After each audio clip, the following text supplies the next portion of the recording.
I'm not on the screen, but what is up, everybody? Welcome back to the Crypto Sherpa Show, where I cover the latest cryptocurrency news articles to keep you up to date on what's going on. And sorry for being late today. I literally killed Baxter this morning. I'm sorry, Baxter. I'm sorry. I rolled back in my chair and I think I ran over her tail. So she is in recovery mode, and you know how that is. Like, for those of you pets out there, you know they are your little fur baby, and it's like she was hurt, I was distracted. Now it's like okay, I'm late for the show, but we have a couple of articles for you to see. Why is Bitcoin going up today? Are we going up to 100,000? Are we going to touch that again? Charts are looking like we potentially could, but it looks like we're getting a little drawback. We reached, like, did we touch 98,000 or? No, we came close. We're at 97,700. We had a huge rise starting at 9 a.m. this morning, going from 94 to 97, almost 98. That's crazy. So who knows? Like, Bitcoin could do it. Like, there was, like, what do we have in the news today going on? Let's see. More institutions buying more Bitcoin, so that's a positive side. So Strive approved its acquisition of Semler Scientific, boosting a combined Bitcoin holdings now to 12,797 Bitcoin, becoming the 11th largest corporate holder out there. So corporations are still buying Bitcoin, adding it to their stockpile. So that's bullish news.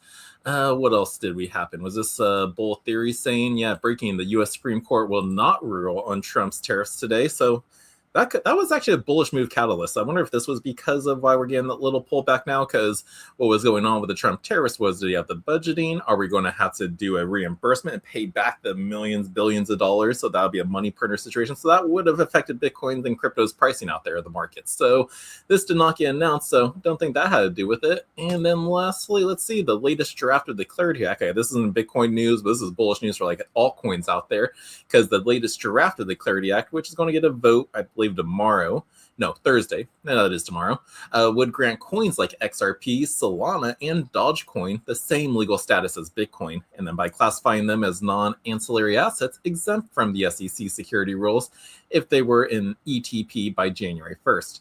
So there is some bullish news going on out there, and we have some more bullish news in the States here. Rhode Island's reintroducing their bill for tax exemption on Bitcoin. And then we have the company Algorand moving back to the United States because we have a pro-crypto president, more friendly policies in the United States. And so, people are finally coming back more. So there's still lots of bullish news going on. And we're going to keep track on this Bitcoin price. Are we going to go to 100? Right now, again, it's dipping. But let's go through these news articles to hear what's going on in the space. So let's start off with the Rhode Island news first. So Rhode Island reintroduced Bitcoin tax exemption bill for a second straight year. So this is the second time they're doing it now. The Rhode Island lawmakers have reintroduced a temporary Bitcoin tax exemption bill that would eliminate state income and capital gains taxes on small Bitcoin transactions up to $20,000 annually. So let's go through this and see if they made any changes to the reintroduction, because if you just reintroduce something without making changes, it's not likely going to pass. Let's see if they made any changes to it. So Rhode Island's lawmakers have introduced a bill that would temporarily exempt small-scale Bitcoin transactions from state income taxes, marking the second consecutive year legislators have proposed the measure as somewhat of a pilot program to reduce tax friction on everyday Bitcoin use.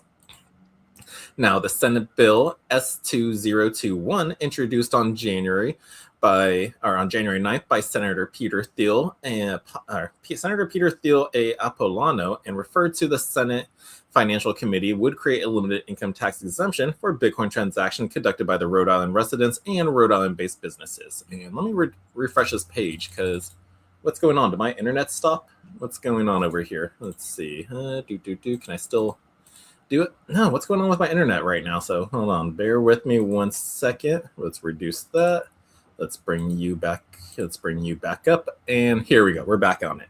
So under the proposal of the Bitcoin sales or exchanges, this would exempt from state income and capital gains taxes of up to $5,000 per month with a $20,000 annual cap. Now, the bill amends Rhode Island's personal income tax code by adding a new section specifically addressing Bitcoin. It defines Bitcoin as digital decentralized currency based on blockchain technology, and applies the exemption to both individuals residing in the state and businesses that are based and operate primarily within Rhode Island.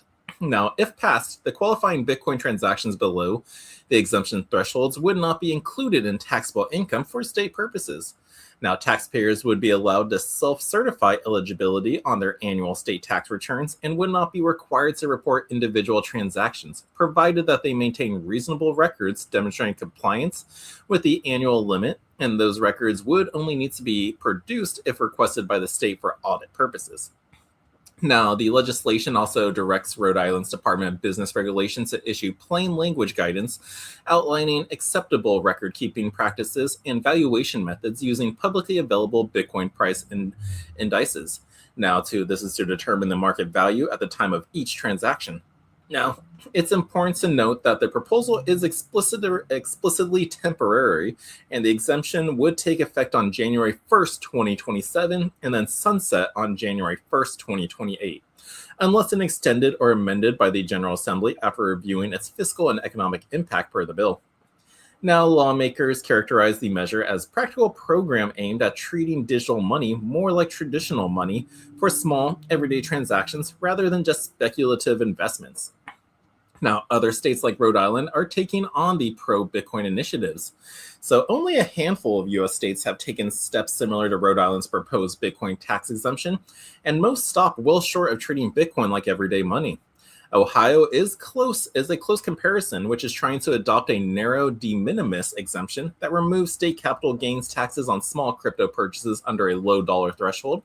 And New Hampshire is another state actively championing Bitcoin. In May of 2025, New Hampshire became the first U.S. state to allow its treasury to invest in Bitcoin and other large cap digital assets, authorizing up to 5% of certain public funds to be allocated into the crypto under their House Bill 302. And then Bitcoin currently qualifies under that market cap rules. Because again, most of these rules out there are limiting to coins only with a market cap above, usually I believe it's $500 billion. And as right now, that's only Bitcoin. Because when we take a look at the coin market cap side, only Bitcoin. But Ethereum's coming close. If their bill is at the 500 billion market cap, Ethereum needs another 93 billion to get on there. And I think the rule also states that they have to hold that level for at least over a year. So that's what it would take for Ethereum. But all these other coins are still way behind it. But Bitcoin, that one is still on the sheets where it can do that. So that's pretty cool that New Hampshire is doing that. And with Rhode Island, that's fingers crossed this bill passed. Because again, we got to start treating Bitcoin as an actual just digital currency. It's not just an investment. It's a currency that we can use for everyday use cases. So yeah, that's pretty cool for Rhode Island doing it. Totally bullish now for Bitcoin, so hence why price is going up. And then let's see, other crypto-friendly rules that are being taken place in America is causing businesses to come back. Because again, the last 4 years, well, not 4 years, 6 years, after the last 2 years, before Trump came in, those 4 years from 2021 to 2024 were not some great years in crypto because there was so much anti-crypto news, policies in place, and it was not a good time. So it pushed businesses and even some people out of the country just to go towards a more crypto-friendly place. But now that we got some regulations, some rules getting aligned with, and it's looking very positive for the crypto and market space, that companies are coming back. And which company is coming back? It is Algorand. The Algorand Foundation returns to the U.S. amid friendlier crypto regulation under Trump. Now, the blockchain nonprofit is moving its base of operations back to the United States and has appointed a new board to oversee its next phase of growth. So let's go through this article here a little bit more. Now, the Algorand Foundation said it will reestablish its headquarters in the United States, returning to Delaware from Singapore as part of a broader restructuring that includes the appointment of a new board of directors, the organization said in a press release Wednesday. Now, the nonprofit, which supports development of Algorand blockchain, said that the move reflects a renewed emphasis on U.S. operations as it expands work on areas such as payment infrastructures, asset tokenization, and other blockchain-based financial services. Now, under President Donald Trump administration, crypto policy has shifted markedly from the enforcement-heavy posture of previous years towards a more industry-oriented framework aimed at fostering blockchain innovation and market growth. Now, early executive actions include a directive to develop a federal digital asset regulatory blueprint, signaled at a departure from the aggressive prosecutions and unclear oversight replacing them with a push for regulatory clarity and legislative engagement.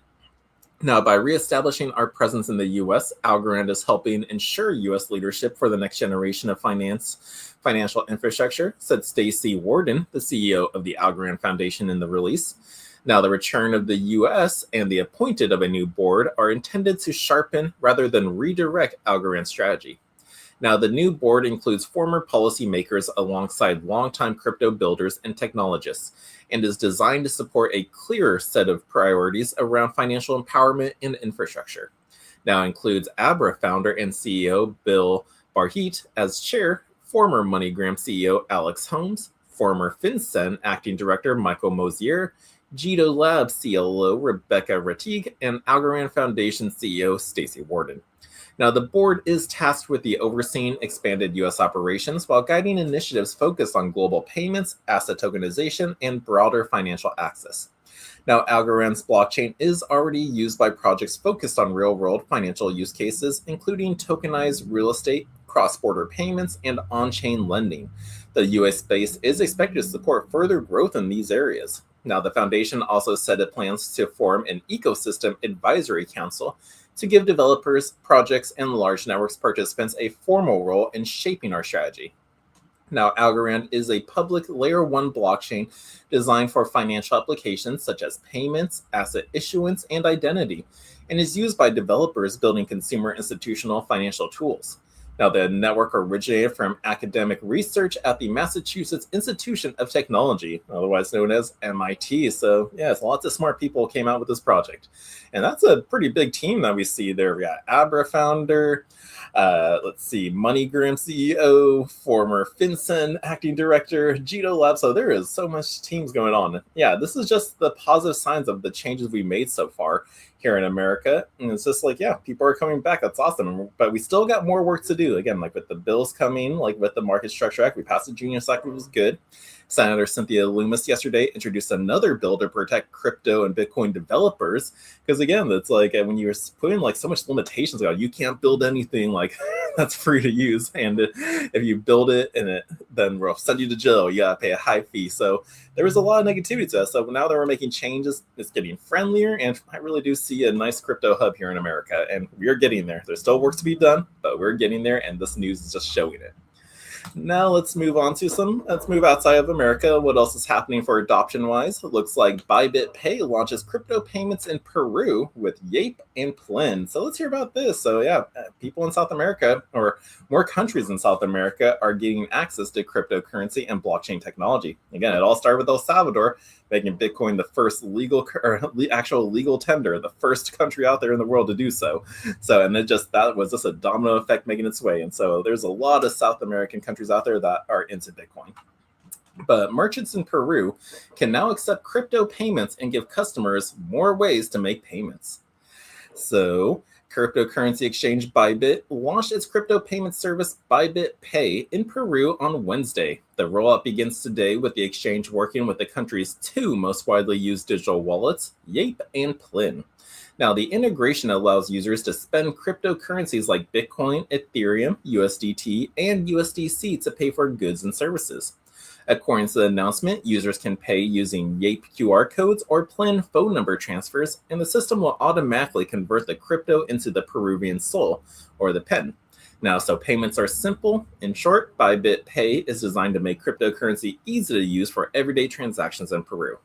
Now, this launch is expected to make an impact in Peru's cashless economy, which is already growing at a rapid rate as mobile payments have become very popular. In 2024, Yape handled 54% of in-person digital wallet transactions, and Plin handled 34%.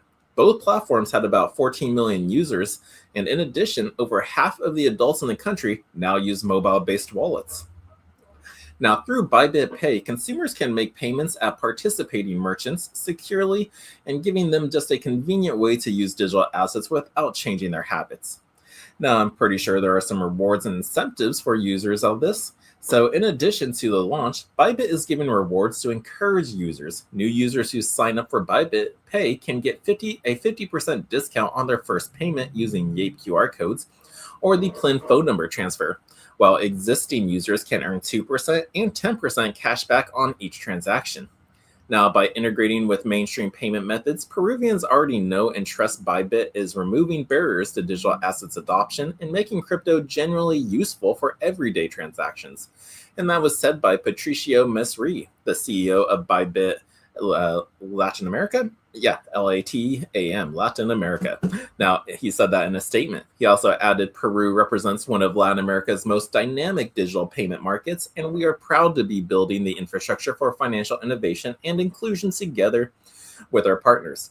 Now, crypto payments expand across Latin America. Bybit has already been expanding across Latin America, and the exchange is already working with local banks and payment providers in the countries like Brazil and Argentina, and they're doing this to expand its reach. Now, the service supports multiple cryptocurrencies and ensures instant payments with strong security.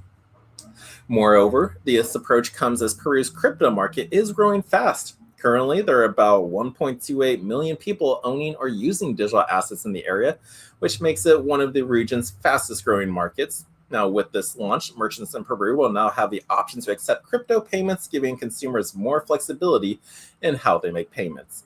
Now, that's awesome. I've been always wanting to make a trip down to Peru, and hey, if it makes it so simple for me to use my crypto to make payments there, oh, I'm definitely going in. You're probably wondering why I should be going. I think yesterday I was saying, had an article about the Italians, like Italy influencers, like, oh, I'm Italian, or at least 40% of me, so I gotta be careful out there. But the other half of my genetics is Peru, so again, I gotta see the homeland of where my genetic makeup actually came from, see my history.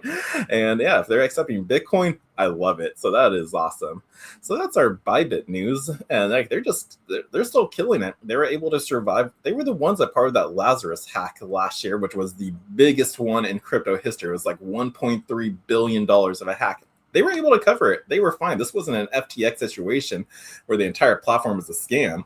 No, these guys are legit. They were able to handle that scam that took place, the hack, and they're still killing it. They're expanding into Peru, other countries out there, and what else did they do? They had some other stuff, but there's so much news that always happening in the space. But that's our BitPay and Peru news. There's more adoption happening.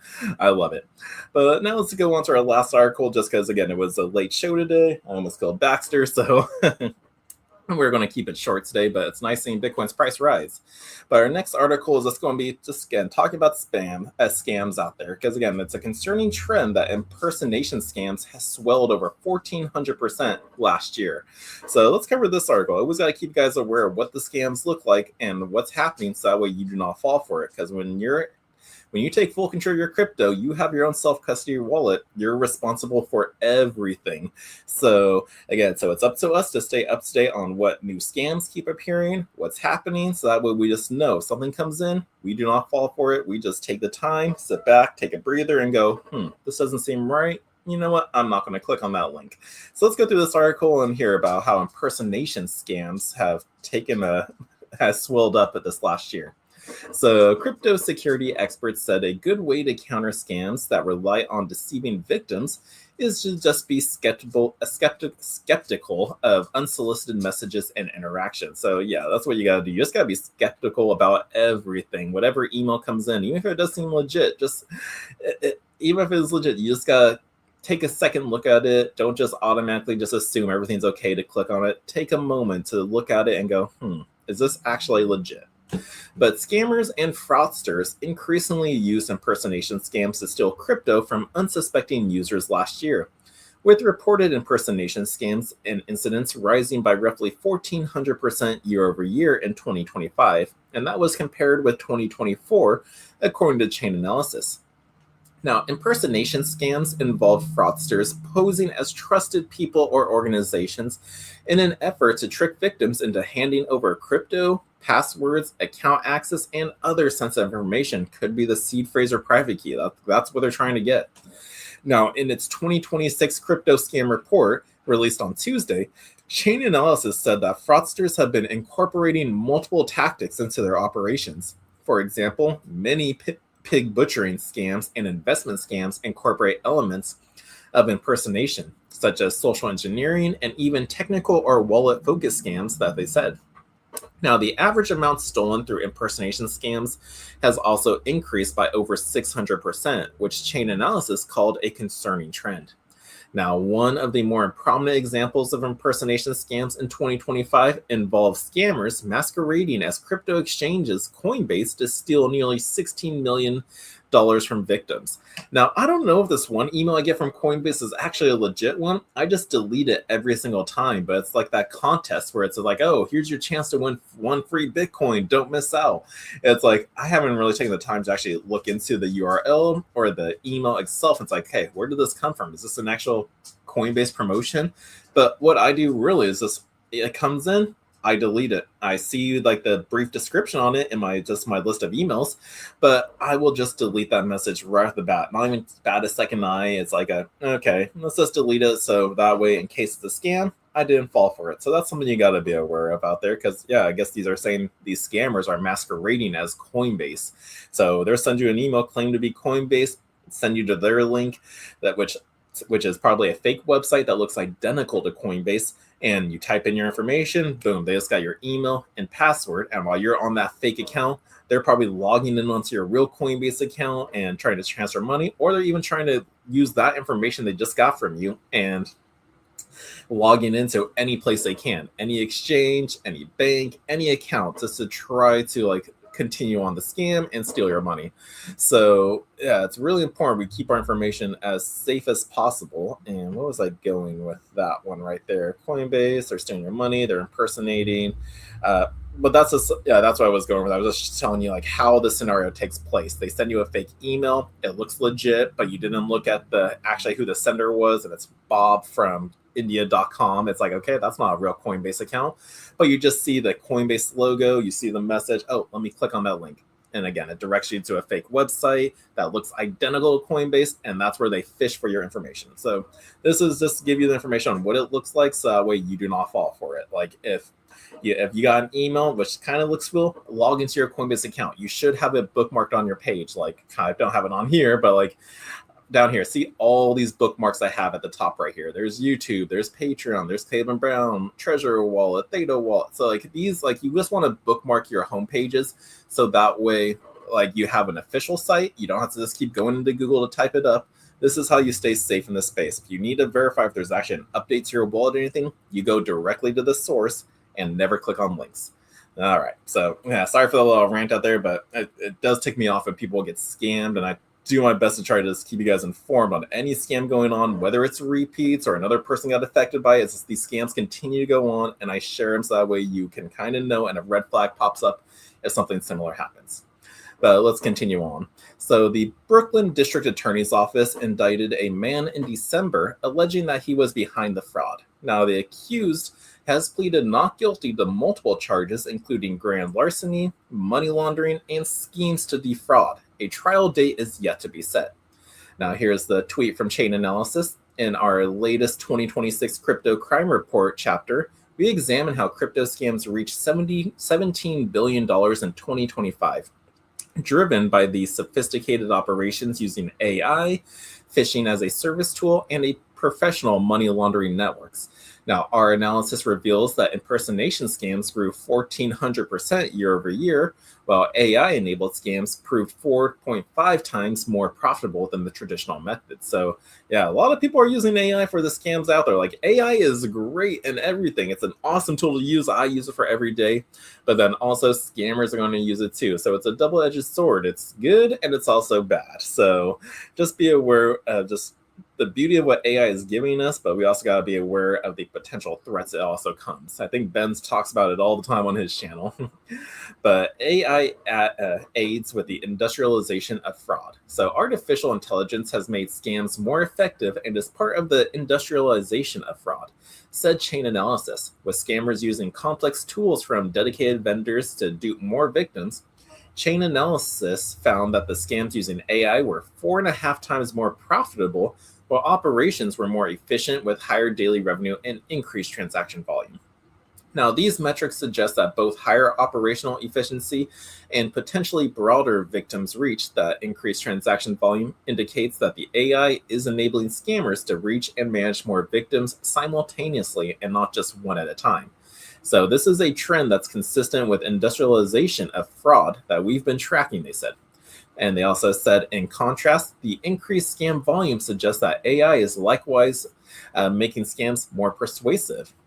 Now, there's no silver bullets to preventing crypto scams out there. The increase in scams has also prompted an increase in law enforcement action in 2025.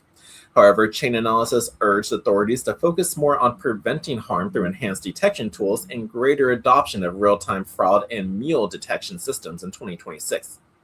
Now, at the same time, more resources should be allocated for enhanced cross-border law enforcement coordination and support for institutions and enforcement in low-capacity jurisdictions, they said. And again, they said there is no silver bullets to tackling such entrenched industrial-scale scamming activity, and to be effective, a multi-pronged response is required. So as we move into 2026, we expect further convergence of scam methodologies as scammers adopt multiple tactics and technologies simultaneously, and Chain Analysis added. Now, how to counter impersonation scams, I think I pretty much told you, but let's see what they have to say. Now, a group of crypto security experts told Cointelegraph last year that some of the best ways to counter social engineering scams is just to reduce human trust points through actions like automated defenses. It was also recommended to never disclose sensitive data like passwords or key phrases, because a legitimate company would never ask for them to assume every interaction and unsolicited message could be fraudulent, and always verify authenticity. So again, like a company will never assume the interaction, but let's see. So companies are usually asking for like your private key information, seed phrases. But again, legitimate companies will never ask for them. So just keep that in mind. That's one way to stay safe in there, is just you need to know that nobody will ever ask you for your seed phrase. Like when you set up your crypto wallet out there and you back up your seed phrase, those 12 or 24 words, you just put that away and that is it. Those are never going to see the light of day again unless your crypto wallet and the device broke or you forgot the password to get into it. Those are the only times to pull out that seed phrase from wherever you have it hidden or kept safe. So if you ever get an email saying, oh, your wallet's compromised, or go to this site, it's like a scam. So just, they're going to try to ask you, okay, you need or they're not going to ask you. They're going to put in a link to click on it, take you somewhere and go, okay, now put in your seed phrase, and boom, it's gone. So they're not even asking for you. Just their website's doing that. So just be careful that you're never going to pull out that seed phrase only for two situations. And what were they, guys, again? Remind me, what were they? It was you only pull them out if you forgot your password or your wallet broke. That is it. There should be never, ever another reason you should pull that out. So just keep that in mind and you should be safe out there. So yeah, be safe on these impersonation scams. AI is getting crazy. It's getting a lot more efficient. Scams are getting industrialized. So we just got to be on high alert to keep our assets safe. But that is it for the news I have for you. Let's take a look at our fear and greed index. We are at 52. We jumped like 19 points since yesterday. I think we're at 41, just like teetering at the fear territory. But because of the price action, Bitcoin's kind of having a little dip. We had a huge pump, so it just makes sense that the price is dipping. But because of this 24-hour, this like increase, people are bullish again. And again, we still got to look forward to tomorrow's Market Clarity Act vote to go on. And again, that's not the final vote. I think it's just the committee vote, the chamber vote. After that, there's still, I think, 2 more things it has to do. It's 2 or 1. It's either after today it goes to the president, or there's one more step and then goes to the president to be signed. So that's something to look forward to. Rhode Island, good luck on getting that Bitcoin tax exemption to go through. Hopefully this time's the charm. Remember, like oh wait, never mind. We're not there yet. I was about to say 3rd time's a charm, but this is only number 2. So hopefully 2nd time's a charm. But everybody, have an awesome Wednesday. It's hump day. You're halfway through that work week. And I will see you guys again tomorrow with some more crypto news. So take care, guys. Love you. Peace. What if I told you a truck driver cracked the code to building a crypto empire? Meet Bitcoin Ben. He went from driving 18-wheelers to creating 6 different ways for regular people to stack Bitcoin and build wealth. This isn't just another crypto course. This is a complete ecosystem where you earn while you learn. First up, the confidential bulk purchase program. Get Bitcoin at wholesale prices through group buying power. Then there's Home to HODL. Convert your home equity directly into Bitcoin instead of cash. Need funding? The Loans for Bitcoin program gets you the capital to buy more crypto. Want passive income? Private Key Capital puts your Bitcoin to work. Hungry for something different? Bitcoin Ben's tokenized beef lets you invest in real cattle backed by blockchain technology. And if you want to mine, Bitcoin Ben's mining program gets you started with the right equipment and knowledge. But here's the kicker. Bitcoin Ben's Crypto Club pays you to learn. Earn 10% on direct referrals, 5% on second level, 2% on third level. This might be the only membership where you make more than you pay. Ben went from 10 years behind the wheel to becoming the world's most unlikely crypto expert. Now he's sharing everything through live training, community events, and proven systems that work. Ready to stop watching from the sidelines? Join Bitcoin Ben's Crypto Club today and start stacking sats while building your financial future. Your truck driving days are over. Your crypto empire starts now.